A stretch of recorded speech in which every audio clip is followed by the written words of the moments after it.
The capital world of Illyrian floated in quiet beauty under three distant suns. Silver towers rose like needles toward the sky, connected by glowing bridges and drifting platforms. Ships moved silently through open air, guided by soft light instead of fire.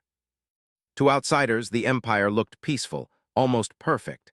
But inside its shining walls lived traditions older than most star systems, and those traditions did not change easily. Captain Eric Hale stood at attention near the main entrance of the Royal Council chamber. His armor was dark gray, marked with the emblem of the human expeditionary fleet. Unlike the tall alien guards around him, he did not carry ceremonial weapons or glowing blades. His equipment was simple, practical, and human.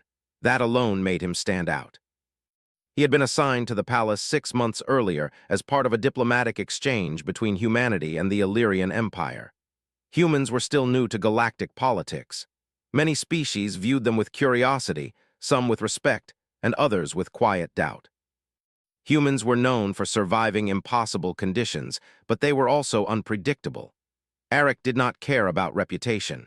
He followed orders, observed carefully, and avoided unnecessary attention. That had been his way since joining the fleet. The palace doors opened, and a group of alien nobles exited the chamber. Their robes shimmered like liquid metal, and their eyes glowed faintly as they whispered among themselves. Some glanced at Eric with open interest. Others looked away as if he were invisible. One noble paused briefly and studied him. The alien's gaze felt heavy, judging, measuring. Then the noble walked away without speaking. Eric remained still. He had learned quickly that silence was often safer than conversation in royal courts. Inside the chamber, voices rose and fell like distant waves. Political discussions rarely ended quickly. He expected another long shift standing guard. Then footsteps approached behind him. He turned slightly. 2 royal guards stood there, their armor white and gold, symbols of direct service to the Queen herself. "Captain Eric Hale," one said calmly. "Yes, you are summoned." Eric blinked once, surprised despite his training. "Summoned by whom?" "The Queen." The hallway suddenly felt colder. No human had ever been personally summoned by the Queen of Illyrian, at least not without serious consequences. Eric nodded and followed. They walked through corridors he had never seen before. The architecture changed from practical stone and metal into flowing designs that resembled living structures. Light moved through the walls like gentle rivers. He felt eyes watching from hidden balconies. Rumors had spread about him since the assassination attempt weeks earlier when he had stepped between the princess and a disguised attacker. He had acted without thinking. A soldier protected those under his watch. That was simple, but the Empire did not see it as simple. They reached a massive set of doors made from crystal-like material. The guards stopped. One of them looked at him carefully. "Speak honestly when she asks," the guard said quietly. "She values truth." The doors opened. Eric stepped into the high chamber. The ceiling stretched high above, filled with drifting lights that resembled stars. Rows of nobles stood along both sides, forming a living corridor leading toward a raised throne. At the far end sat the Queen. She did not move as he approached. Her posture was perfectly straight, her presence heavy enough to silence every whisper in the room. Her eyes glowed faintly, filled with intelligence and strength that made even experienced commanders uneasy. Beside her stood the princess. She looked calm but distant, her hands folded in front of her. Her gaze met Eric's for only a moment before lowering again. Eric walked forward until he reached the marked position at the center of the chamber. He stopped and bowed respectfully. "I stand as summoned." The Queen studied him for several seconds. Silence filled the chamber like pressure. "Rise, Captain Hale," she said. Her voice was calm but powerful. He straightened. "You have served within this palace for 6 cycles," she continued. "Your record shows discipline, restraint, and courage. Do you understand why you have been called here today?" "No, Your Majesty." Honesty felt safer than guessing. Some nobles shifted uncomfortably at his direct tone, but the Queen seemed pleased. "Good," she said softly. "You do not pretend knowledge you do not possess." She leaned forward slightly. "Tell me, human, why did you protect my daughter during the attack?" The memory returned instantly. Flashing lights, a hidden blade, the princess standing only steps away. "Because she was under my protection," Eric answered. "That is all." "Yes. No ambition, no desire for reward?" "No, Your Majesty." Murmurs spread across the chamber. The Queen raised one hand and silence returned. Many warriors claim honor, she said. Few act without calculation, she paused. Then she spoke words that froze the entire room. Are you prepared to be my daughter's husband, human? Shock spread like a wave. Nobles gasped. Some stepped forward in outrage, others stared in disbelief. Arik felt as if time had slowed. He heard the words clearly but needed a moment to understand them. The princess remained still, her gaze lowered. Your Majesty, he began carefully, unsure whether he had heard correctly. You heard me, the queen said. The chamber filled with tension. An elder noble stepped forward angrily. This is unacceptable. A human cannot join royal blood. The queen did not even look at him. Silence, she said. The noble stepped back immediately. Her attention returned to Arik. You may speak freely. Arik chose his words slowly. I do not understand why I was chosen. The queen nodded slightly, as if expecting that answer. Our empire follows ancient guidance, she said. A prophecy speaks of a union that will protect our future. A partner from a people who endure beyond reason. She studied him. We believe humanity fits that description. Arik felt dozens of eyes on him. But prophecy alone is not enough, she continued. My daughter requested that you be considered. Now every gaze turned toward the princess. She lifted her eyes briefly, meeting his. There was no embarrassment there, only quiet determination. Arik felt his heartbeat increase. I did not expect this, he said honestly. Few things worth facing are expected, the queen replied. Another noble spoke sharply. This dishonors tradition. The queen's gaze turned cold. If tradition cannot evolve, it becomes weakness. Silence followed. She turned back to Arik. I do not demand an immediate answer. You will be given time to consider. She leaned forward slightly. If you accept, you must prove yourself through trials. If you refuse, you return to your duties without punishment. Her tone remained calm, but the weight behind her words was clear. This choice will shape the future of our empire and perhaps your species. Arik stood quietly. He had faced battlefields, alien environments, and impossible missions, yet nothing had prepared him for this moment. The queen raised her hand, signaling the end of the audience. You are dismissed. He bowed again and turned to leave. As he walked through the chamber, whispers followed him like wind. Outside, the doors closed behind him with a soft echo. He stood alone in the corridor, trying to process what had just happened. Marry the princess. Become part of an alien royal family. Possibly trigger political conflict across the empire. He exhaled slowly. Later, he walked through the palace gardens, seeking quiet. Floating lights drifted among tall silver trees, casting gentle shadows. Footsteps approached behind him. He turned. The princess stood a few steps away. I hoped you would come here, she said softly. He nodded politely. Did you truly choose me? He asked. Yes. Why? She hesitated, searching for words. Because when danger came, you did not see rank or politics. You saw a life that needed protection. That is my duty. That is your nature, she corrected gently. They stood in silence for a moment. This will not be easy, she added. I know. Many will oppose it. I expected that too, she smiled slightly. Humans are strange, she said. So I've been told. They shared a brief, quiet laugh. As the three suns began to set, painting the sky with deep colors, Arik realized his life had changed completely. He had 3 days to decide. And somewhere beyond the palace walls, forces were already beginning to move against the idea of a human joining the royal bloodline. The news of the queen's question spread through the capital faster than any official announcement. By the next morning, every noble house, every military commander, and every servant inside the palace knew that a human had been asked to consider marriage into the royal bloodline. Captain Arik Hale did not sleep much that night. He remained in his assigned quarters, sitting near the wide window that overlooked the floating districts of Illyrian. Ships moved like silent stars between towers. From this height, the empire looked calm, but Arik understood something important. Calm cities often hide restless minds. On the second day, a formal message arrived. He was summoned again. This time not to the public throne chamber, but to a smaller strategic hall where the queen met with her most trusted advisors. When he entered, the princess was already there. She stood beside a circular table displaying a projection of the empire's territories. The queen sat at the head of the table. Around her stood generals, scholars, and representatives from the most powerful houses. Arik bowed respectfully. The queen gestured for him to stand at the center. You have had time to think, she said. Yes, your majesty. And, he inhaled slowly, I accept the opportunity to prove myself. Murmurs filled the chamber, some shocked, some angry, some impressed. The queen's expression did not change, but there was approval in her eyes. You understand what this means? Yes, you will face the trial of 3 sons. The projection above the table shifted, showing an ancient arena carved into crystal stone. It stood outside the capital, built long before humans had discovered faster-than-light travel.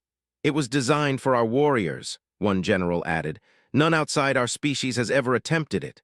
That is correct, the queen said calmly. But if this union is to be more than words, it must be earned. Eric nodded once. I will prepare. The queen studied him carefully. Preparation will not guarantee success. The first trial tests the body under environmental pressure designed for our physiology. I understand. The second tests the mind. He remained steady. The third, she continued, tests loyalty under unexpected circumstances. That part caught his attention. Unexpected? A faint smile touched the queen's lips. If one knows the trial in advance, it loses meaning. The meeting ended quickly. The message was clear. He had accepted, and now he would be tested. Over the next 2 days, the palace atmosphere changed. Some guards treated him with more respect. Others avoided him entirely. Nobles watched him openly in corridors. The princess sought him out once in the garden again. You could still withdraw, she said quietly. I gave my word. You do not owe us your life. He looked at her carefully. If I withdraw now, your empire will say humans fear pressure. And if you fail, then they will say we tried. She studied his face for a long moment. You do not think like our nobles. I am not a noble. That made her smile slightly. On the morning of the trial, transport ships carried the royal court to the ancient arena. It rose from a wide plateau outside the city, shaped like a ring of sharp crystal rising toward the sky. 3 suns shone overhead, their light reflecting off the structure in bright flashes. Crowds gathered along elevated platforms. This was not just a private test anymore. It had become a public event. Eric stood at the entrance of the arena, wearing reinforced human combat armor modified to survive the conditions described to him. Alien engineers had offered upgrades, but he declined major changes. I will face it as I am, he said. Inside the arena, the air shimmered. Gravity generators activated with a deep hum. The first trial began. The arena floor shifted, becoming a wide field of dark stone plates. The gravity increased slowly at first. Eric felt the weight pressing against his body. His boots sank slightly into the surface. A signal sounded. He began walking. Each step felt heavier than the last. His breathing adjusted automatically. Years of training in different planetary conditions guided him. He shortened his stride. He controlled his pace. High above, nobles observed closely. Already struggling, one muttered, but Eric did not rush. He focused on rhythm. The gravity increased again. His knees bent under the pressure. Sweat formed along his forehead. The stone plates ahead began to glow faintly, heating from the energy fields beneath. He adjusted again, shifting his weight more carefully. Halfway across the field, a sudden spike in gravity forced him to one knee. Gasps echoed from the platforms. He pressed his hands against the heated stone. Pain shot through his gloves. The pressure pushed down like an invisible mountain. He could stop. He could admit the conditions were not made for humans. Instead, he changed strategy. He moved slower, using controlled breathing techniques developed during deep space missions. He did not fight the weight directly. He worked with it, allowing each step to settle before lifting the next. The suns above continued to burn. Step by step, he reached the far side of the field. The gravity generators powered down. Silence filled the arena. Then a low tone signaled completion. The first trial was passed. The crowd did not cheer loudly. Illyrian culture valued restraint. But the tension in the air shifted slightly. The second trial began almost immediately. He was guided into a chamber carved beneath the arena floor. The walls glowed faintly, alive with psychic energy fields unique to Illyrian technology. This chamber reveals inner doubt, a scholar explained. Most fail not because of fear, but because they reject it. The door closed behind him. Darkness surrounded him. Then the visions began. He saw Earth burning. He saw alien fleets overwhelming human defenses. He saw himself standing beside the princess while her people whispered that he was weak, unworthy, temporary. He heard voices telling him that he did not belong in royal halls. The images shifted again. He saw his childhood home, his training academy, fallen comrades. The pressure inside his mind grew heavier than the gravity field had been, but Eric did not attempt to destroy the visions. He had faced fear before. Instead of denying the doubt, he acknowledged it. "Yes," he whispered in the darkness. "I am human, I am not your kind. I am afraid of failing," the chamber pulsed. "But fear does not decide my actions." The images flickered. He remembered why he had accepted, not for power, not for glory, but because someone had trusted him. The psychic field weakened. The darkness dissolved. The chamber door opened. Observers waited outside, watching carefully. Eric stepped out calmly. The scholar monitoring the readings blinked in surprise. "He stabilized the field," the scholar said quietly. Even some nobles who had opposed him now looked uncertain. The queen observed silently from above. The third trial began without warning. As Eric returned to the arena surface, a loud explosion shook the far side of the structure. Smoke rose near one of the upper platforms. Screams echoed. A section of the audience platform began to collapse. The princess stood near the unstable edge. Chaos erupted among the guards. Some froze, unsure if this was part of the test. Eric did not hesitate. He sprinted toward the collapsing structure. Debris fell around him. The gravity systems malfunctioned briefly, creating unstable footing. The princess lost her balance as the platform cracked. He reached her just as the structure gave way. With one arm around her, he jumped toward a lower support ledge. They landed hard. His armor absorbed most of the impact, but pain shot through his side. Above them, security forces finally regained control. Emergency fields stabilized the damaged area. The arena slowly quieted. It became clear this had not been an accident. Rebel banners briefly appeared on a nearby tower before being suppressed by loyalist guards. The third trial had revealed more than loyalty. It revealed political danger. Eric helped the princess stand. "Are you injured?" he asked. "No," she said softly. He released her once she regained balance. Only then did he look upward toward the royal platform. The queen stood, her gaze scanning the damage. Her voice echoed through the arena. "The trial is complete." Guards escorted the rebels away. The crowd remained silent. Eric stood at the center of the arena once more. The queen descended from her platform, something rarely done in public ceremonies. She stopped several steps away from him. "You acted without instruction," she said. "Yes." "You placed yourself at risk again." "Yes." "Why?" "Because she needed help." The queen studied him carefully. Around them, nobles watched, waiting. After a long silence, the queen turned to the assembly. "The human has passed the trial of 3 sons." Shock spread across faces that had expected failure. "He has endured physical pressure beyond his design. He has faced mental doubt without surrender, and he has demonstrated loyalty without calculation." She faced Eric again. "This does not end opposition, it begins it." He understood. Already houses that opposed the union would see this as humiliation. The princess stepped forward beside him. "I stand by my choice," she said clearly. The declaration carried weight. The queen raised her hand. "Prepare for formal engagement ceremony in 3 cycles." Murmurs rose again, louder this time. Eric felt the shift in the air. Something larger was moving now. The trial had proven him worthy in skill, but politically it had divided the empire further. As the royal procession returned to the capital, distant warships appeared briefly in the outer atmosphere before disappearing behind cloud cover. Not everyone intended to accept this outcome peacefully. That evening, in a private chamber, the queen met with Eric alone. "You performed beyond expectation," she said. "Thank you. But understand this clearly, the attack today was not random. I assumed so. Certain houses believe our traditions are being destroyed." He met her gaze calmly. "Then they may try again." "They will," she paused.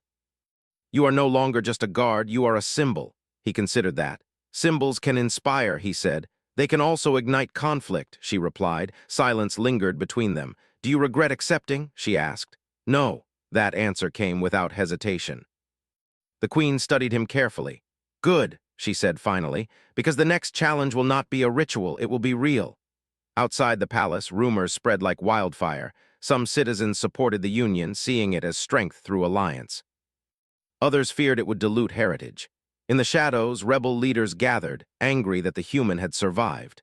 Part 2 ends with Eric standing beside the princess on a high balcony, watching distant ships move through the night sky. He knew something important now.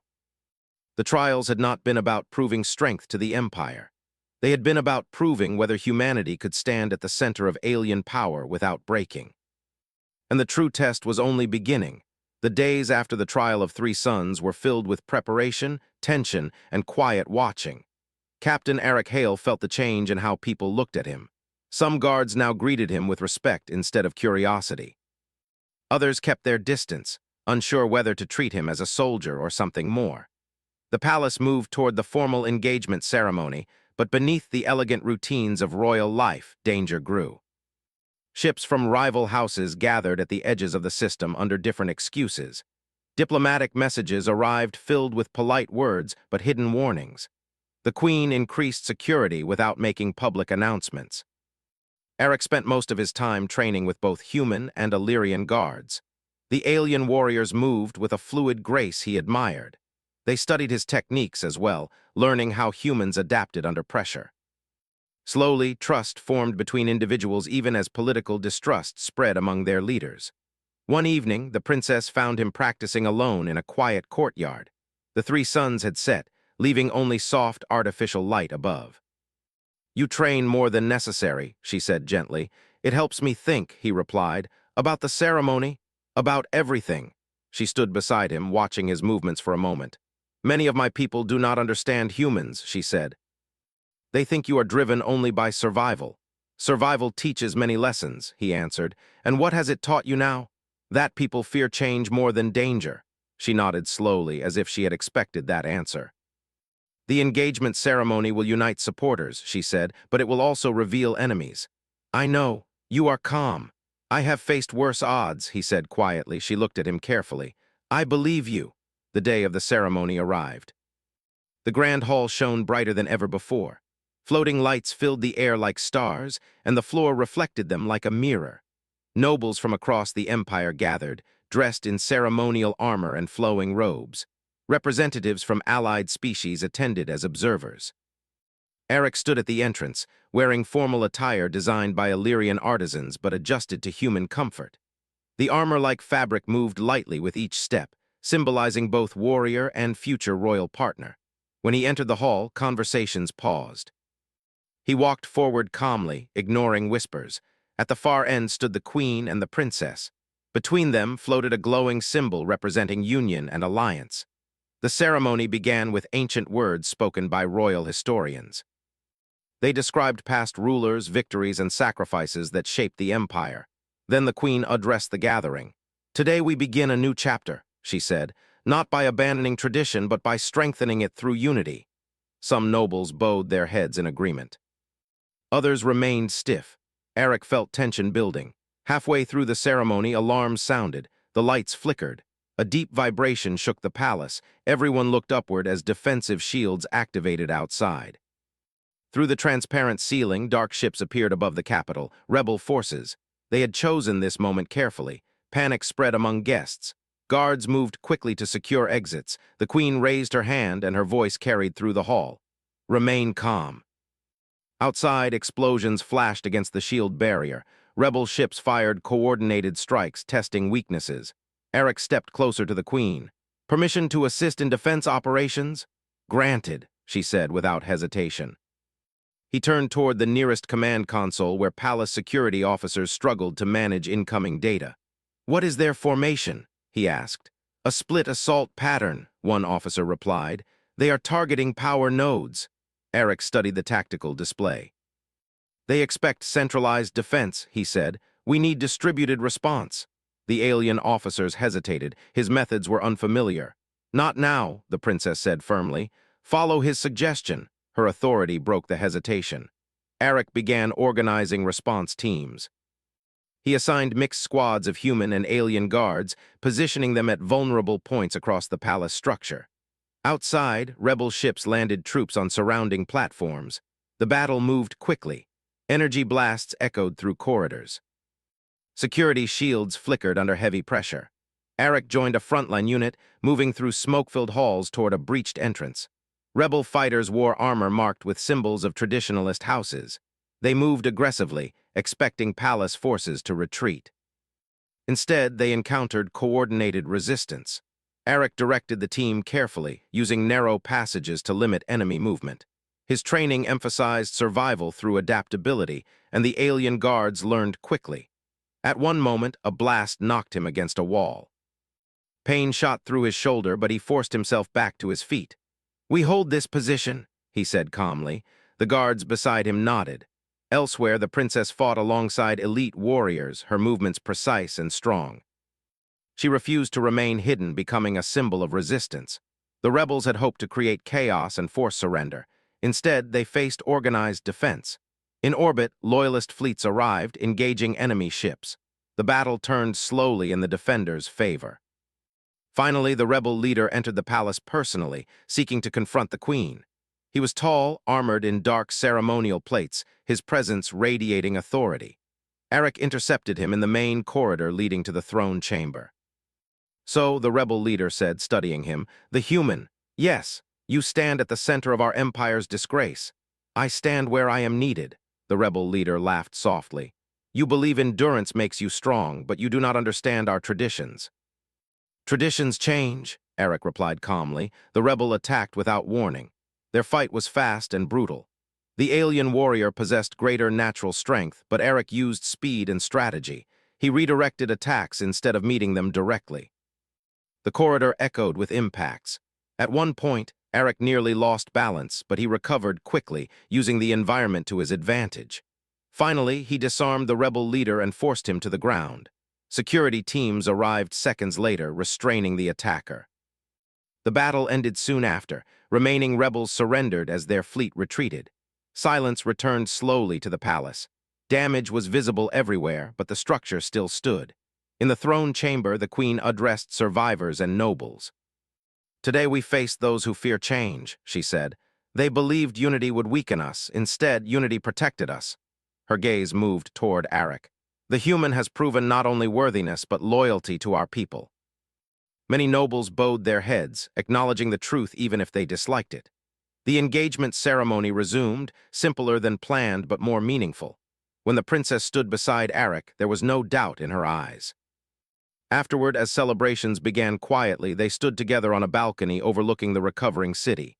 "Were you afraid?" she asked softly. "Yes," he admitted. "That surprises me. Fear reminds me that choices matter," she smiled gently. "My people will remember what you did today." "Our people," he corrected. She looked at him, surprised and pleased. Below them, citizens gathered, cheering not only for survival but for something new, a future where strength came from cooperation rather than isolation. In the days that followed, treaties were signed between human forces and the Illyrian Empire. Trust grew slowly, built through shared experience rather than promises. Eric understood something important. He had not changed the Empire alone. The Empire had chosen to change with him.